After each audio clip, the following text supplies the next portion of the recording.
Bonjour à toutes et à tous. 6 Palestiniens dont 4 frères sont tombés en martyrs ce dimanche à l'aube lors d'un bombardement de l'occupant sioniste contre un quartier au sud de la ville de Jénine dans le nord de la Cisjordanie occupée.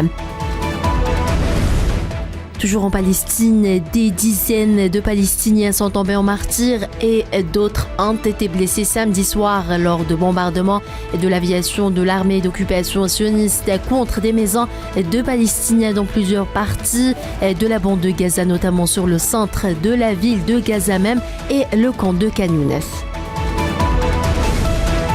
Le nombre de Palestiniens tombés en martyrs depuis le début de l'agression sioniste contre la bande de Gaza le 7 octobre dernier est passé à 22 722 et celui des blessés à 58 166, a indiqué le ministère palestinien de la Santé. La même source a précisé que 9 100 des enfants et 5 300 sont des femmes, soit 70% du nombre total des martyrs.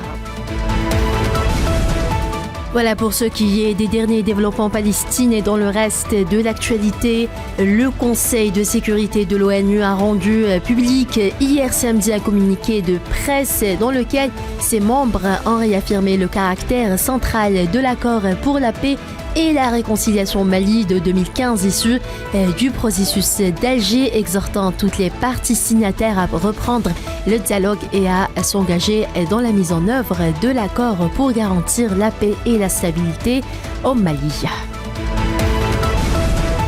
Le président zambien Hakainde Hichilema a appelé à des efforts concertés pour lutter contre l'augmentation des cas de choléra dans le pays. Le président zambien a déclaré que son gouvernement surveillait l'épidémie de choléra et continuerait à mettre en œuvre des mesures pour contenir sa propagation.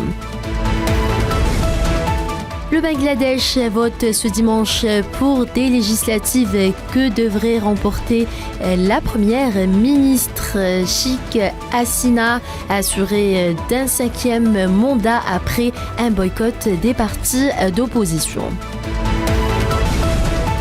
Et puis, 3 ans jour pour jour après l'assaut du Capitole des États-Unis, la police fédérale américaine a annoncé hier l'arrestation de 3 personnes activement recherchées pour leur participation à cet événement qui a profondément marqué le pays. Voilà, c'est la fin de ce bulletin d'information.